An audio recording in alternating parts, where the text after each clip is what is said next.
Hi, welcome back my dear students to my channel Competitive English School. Today I will share a precis from PK de Sarkar. Precis number is 41. অর্থাৎ আগের দিন আমি last ক্লাসে যে প্রেসিসটা আলোচনা করেছিলাম এবং তার সলিউশন পুরো শেয়ার করেছিলাম, আজকে ঠিক তার পরের প্রেসিসটা 41 নম্বর precis from PK they Sarkar.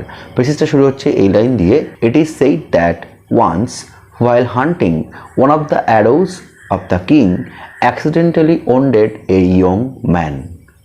Line দিয়ে প্যাসেজটা শুরু হচ্ছে। তো আজকে এই প্যাসেজের টোটাল প্রেসিস করে তার সলিউশনটা তোমার সাথে শেয়ার করব এবং পুরো অ্যানালাইসিস করে তোমাদের বুঝিয়ে দেবো। তো শুরু করার আগে আমরা দেখে নিই what is said in the passage. আমি কয়েক সেকেন্ড জন্য দেখাচ্ছি, তোমরা দেখে নিজের আগে একটু প্র্যাকটিস করো।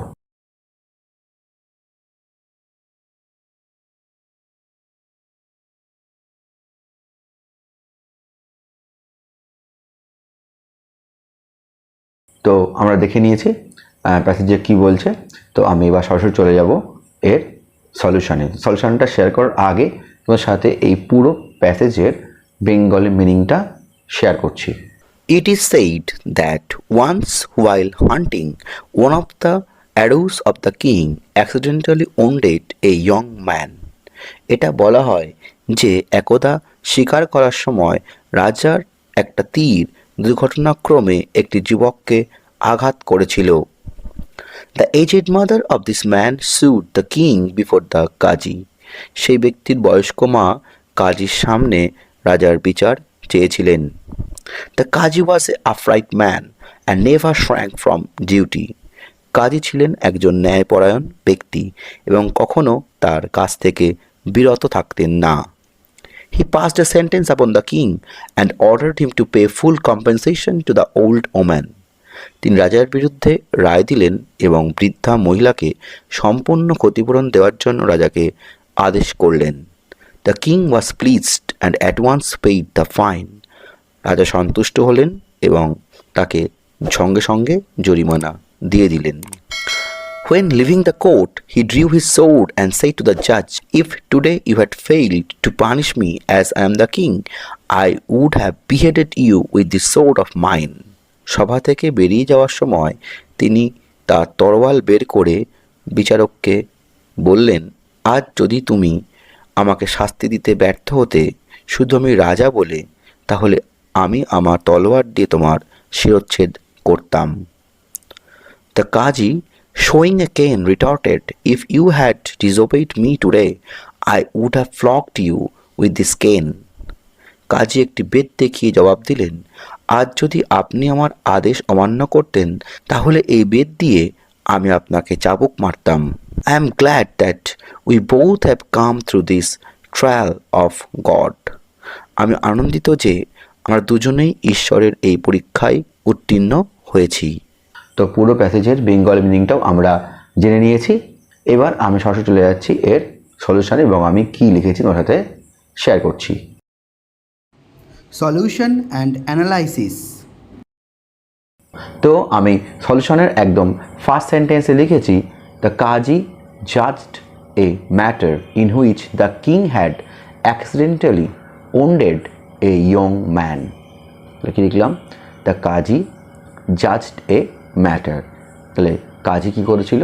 একটা বিষয়ের জাজমেন্ট দিয়েছিল, judged a matter in which the king রাজা had accidentally wounded a young man. Accidentally hurt করে বুঝতে না পেরে একটা যুবক মানুষকে আহত করে ফেলেছিল। In which the king had accidentally wounded a young man, এটা আমি লিখেছি ফার্স্ট সেন্টেন্সে।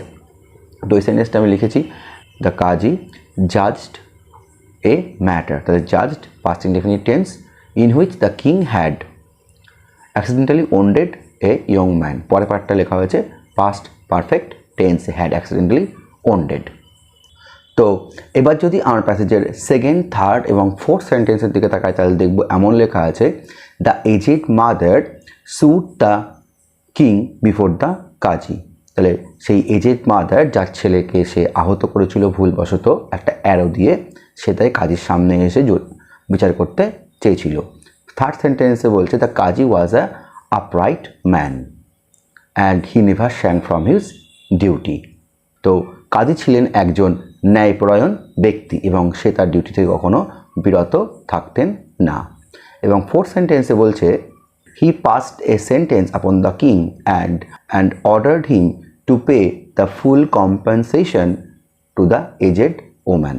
এবং সে তাকে একটা দণ্ড দিয়েছিল এবং তাকে অর্ডার দিয়ে বলেছিল যে তুমি সেই এজেড মাদারকে, যার ছেলে আহত হয়েছে, তাকে পুরো কম্পেনসেশনটা দিয়ে দাও, পুরো অর্থ দিয়ে দাও জরিমানা হিসাবে। এইটাই বলা আছে সেকেন্ড, থার্ড এবং ফোর্থ সেন্টেন্স। এবং ফার্স্ট সেন্টেন্সে যেটা বলা আছে, it is said that once while hunting one of the arrows the king wounded a young man accidentally. তাহলে হট করে একদা একটা অ্যারো সেই কিংয়ের গিয়ে একটা মানুষকে, ইয়ং ম্যানকে আহত করেছিল। তো এই প্রথম সেন্টেন্সটা লেখা অতটা প্রয়োজন নেই। এই তিনটে সেন্টেন্সকে আমি ছোটো করে ফার্স্ট সেন্টেন্সেই এরকম লিখলাম, the Qazi judged a matter in which the king had accidentally wounded a young man. তাহলে কাজী একটা ম্যাটারকে জাজমেন্ট করেছিল যেখানে একটা রাজা ভুলবশত তার একটা মানুষকে, এই ইয়ং ম্যানকে কী করেছিল না, আহত করে ফেলেছিল। এটা আমি লিখলাম এই তিনটে সেন্টেন্সে একসাথে করে ফার্স্ট সেন্টেন্সে। আমি অ্যান্সারের সেকেন্ড সেন্টেন্সে লিখেছি the king accepted his judgement and paid compensation to the victim's aged mother. তাহলে কি লিখলাম, the king accepted his judgement, সেই রাজা সেই যা জাজমেন্ট দিয়েছিল, অর্থাৎ কাজী যা জাজমেন্ট দিয়েছিল সেটা সে মেনে নিয়েছিল। তাহলে the king accepted his judgement and paid compensation, এবং জরিমানা দিয়ে দিয়েছিল, and paid compensation to the victim's aged mother, যে ভিকটিম হয়েছিল ইয়ং ম্যান, তার বয়স্ক মাকে সে তার জরিমানা দিয়েছিল, and paid compensation to the victim's aged mother.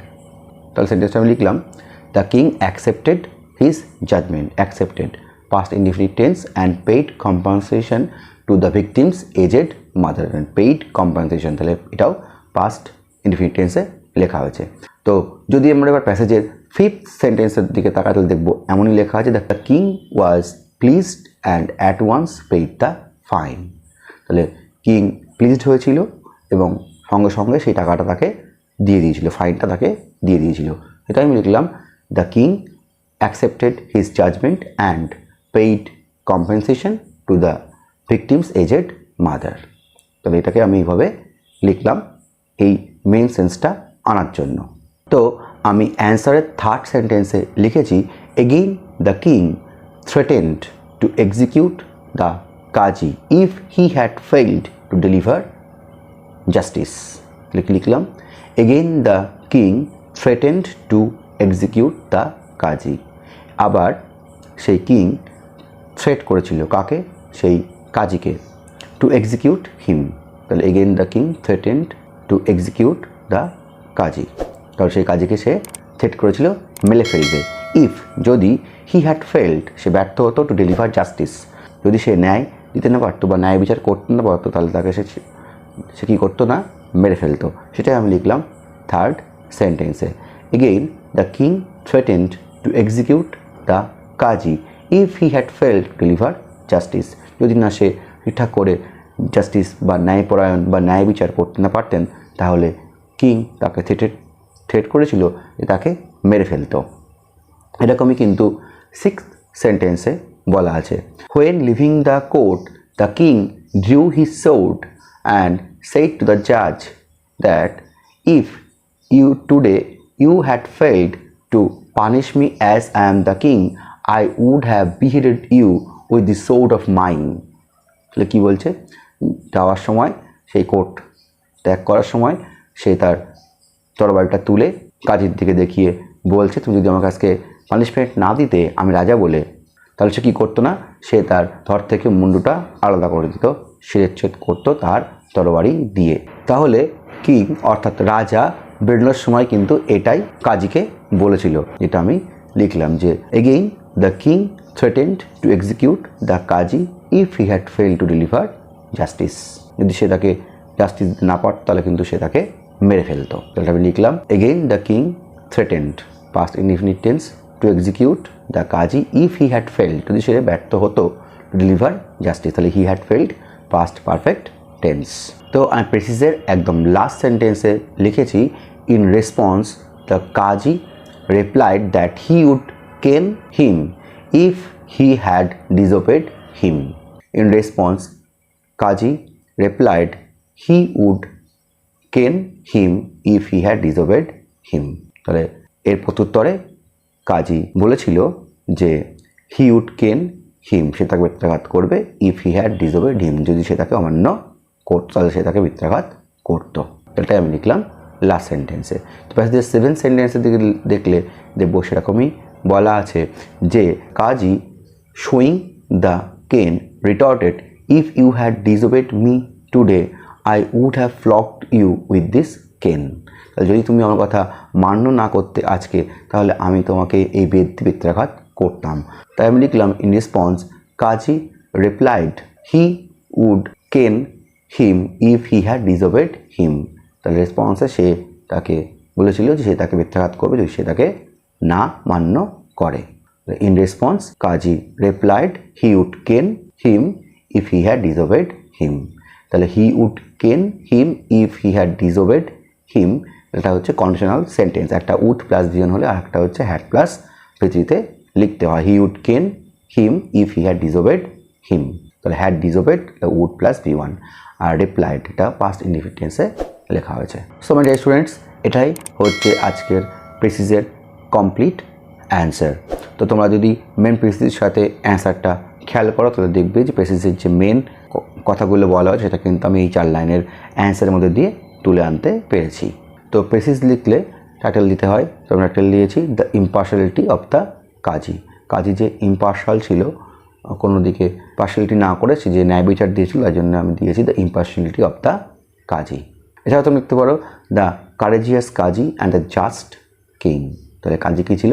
সাহসী। The courageous Kazi and the just king, এবং যে আরা ছিল কিং সেও জাস্টিস মেনে চলতো, এবং সেই জন্য সে তাকে দণ্ড দেওয়ার পর সে প্লিজড হয়েছিল এবং সঙ্গে সঙ্গে জরিমানা দিয়ে দিয়েছিল। তাই আমি লিখেছি the courageous Kazi and the just king. তোমরা এটাও টাইটেল হিসেবে লিখতে পারো। এছাড়াও তোমরা লিখতে পারো থট প্রভোকিং হিসেবে জাস্টিস অ্যাভাব রয়্যাল পাওয়ার। তাহলে রয়্যাল পাওয়ারের উপরেও কি না জাস্টিস, ন্যায়, জাস্টিস অ্যাভাব রয়্যাল পাওয়ার, তোমরা এটাও কিন্তু টাইটেল হিসেবে লিখতে পারো। আর প্রেসিসটা তোমরা দেখো মেন প্রেসিসে আছে 141, অর্থাৎ আমাদের 47 থেকে 48 লাইনের মধ্যে লিখতে হবে। তো তোমরা দেখো আমি 52 থেকে 53 ওয়ার্ডের মধ্যেই প্রেসিসটা কমপ্লিট করেছি। সো মাই ডিয়ার স্টুডেন্টস, এই ছিল আমার আজকের ভিডিও। যদি ভিডিও ভালো লেগে থাকে তোমরা তো অবশ্যই লাইক করতে ভুলো না, আর এখনো পর্যন্ত যারা সাবস্ক্রাইব করেন সাবস্ক্রাইব বাটনে সাবস্ক্রাইবে ক্লিক করো এবং পাশে বেল আইকনটা ক্লিক করে দাও to get notification from my channel. আর গতকালকেই তোমাদের WBCS প্রিলিমস 2025-এর পরীক্ষা হয়েছে এবং এই সলিউশনটা খুব শীঘ্রই 2-3 দিনের মধ্যে তোমাদের সাথে শেয়ার করার চেষ্টা করছি। তো আজ এ পর্যন্তই। Thanks for watching. See you in the next video again.